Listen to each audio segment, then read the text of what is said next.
కానీ ఇంత దారుణమా అంటే ఎక్కడి నుంచో ఒక రాజకీయ నాయకుడు ఫోన్ చేసి ఇలాంటి ఈ సింగారెడ్డి కోటిరెడ్డి నా టార్గెట్, అర డజన్ కేసులు పెట్టుకుంటారు, డజన్ కేసులు పెట్టుకుంటారు, ఏం సెక్షన్లు పెట్టుకుంటారో పెట్టుకోండి, తీసుకొచ్చి లోపలేయండి అని ఒక ఇన్స్ట్రక్షన్ ఇస్తే ఆ ప్రెజర్కి పోలీసులు ఈ విధంగా, అధికారులు ఈ విధంగా సెక్షన్లు పెట్టి జైలుకి ఇరుస్తారండి?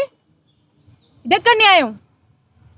ఇదెక్కడ సంస్కృతి? ఇంత చెడు సంస్కారానికి, ఇంత చెడు కల్చర్ని మీరు ఎందుకు ఎంకరేజ్ చేస్తున్నారో నాకు అర్థం కావట్లేదు.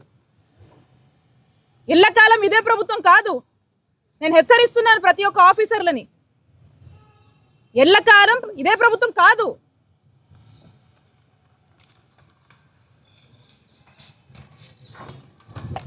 లోపల మా సత్తెనపల్లి నియోజకవర్గానికి సంబంధించినటువంటి రాజశేఖర్ రెడ్డి అనే సోషల్ మీడియాకి చెందినటువంటి కుర్రాడిని కూడా, అతన్ని కూడా మేము పరామర్శించడం జరిగింది. అతను కూడా ఇదే బాధ చెప్తా ఉన్నాడు. ఎక్కడెక్కడి నుంచో కేసులు పెడుతున్నారు, ఎక్కడెక్కడి నుంచో ఏవో సెక్షన్లు అంటున్నారు, అసలు కనీసం నాకు సంబంధం లేని వాటిలో కూడా నన్ను లాగుతున్నారు ఏంటని చెప్పి అబ్బాయి చెప్తా ఉన్నాడు. ఏమవుతుందండి అసలు? ఈరోజు ప్రశ్నించే గొంతే ఉండొద్దు, ఈ ప్రశ్నించే గొంతులో గొంతు నొక్కేయాలి. వైఎస్ఆర్ కాంగ్రెస్ పార్టీలోని సోషల్ మీడియా చాలా యాక్టివ్గా ఉంటుంది.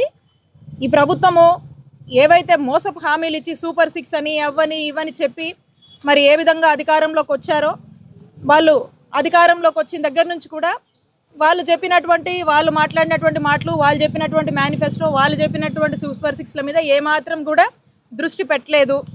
పైగా వాళ్ళు పెద్దగా చేసేటువంటి నమ్మకం కూడా ప్రజలకు కలగట్లేదు. ప్రజలకు కూడా ఒక ఆలోచనకు వచ్చారు, ఇవన్నీ కూడా ఈ అయ్యేవి కాదు, అనవసరంగా మోసపోయామనేటువంటి ఆలోచన ఆల్రెడీ ప్రజలకు వచ్చేసింది. ఏంటా అని ప్రశ్నిస్తే ఈ సోషల్ మీడియా వాళ్ళందరినీ కూడా ఈ విధంగా ఇబ్బందులు పెట్టి, ఈ విధమైనటువంటి హరాస్మెంట్ గురి చేసి, ఈ విధంగా జైలు పాలు చేసి మానసికంగా వాళ్ళని దెబ్బతీయడం, వాళ్ళ కుటుంబ సభ్యులు దెబ్బతీయడం. కానీ ఒకటే చెప్తా ఉన్నాను, ఇవన్నీ కూడా ప్రజలు గమనిస్తూ ఉన్నారు. మీరు ఒక కొత్త సాంప్రదాయాన్ని, ఒక చెడు సాంప్రదాయాన్ని ఏదైతే ఒక దానికి దారితీస్తూ ఉన్నారో ఇది కూడా కరెక్ట్ కాదు. ప్రజలు అన్నీ గమనిస్తున్నారు. కానీ ఎవ్వరూ కూడా మీరేదో పెట్టారని భయపడి, అధైర్యపడి ఏదో అని మీరు అనుకుంటే మాత్రం తప్పే. ఎవ్వరూ కూడా భయపడే పరిస్థితిలో లేరు. ధైర్యంగా ఎదుర్కొంటాం. మా నాయకుడు జగనన్న మాకు అండగా ఉన్నాడు. అందరూ ధైర్యంగా ఉండండి, ధైర్యంగా ఎదుర్కొందాము. మళ్ళా మనకు మంచి రోజులు వస్తాయి. ఈ అన్నీ కూడా భయపడే రకాలం కాదు మేము ఇంకా ధైర్యంగా నిలబడతాం, ఇంకా కలిసికట్టుగా పోరాడతామని తెలియజేసుకుంటున్నాను.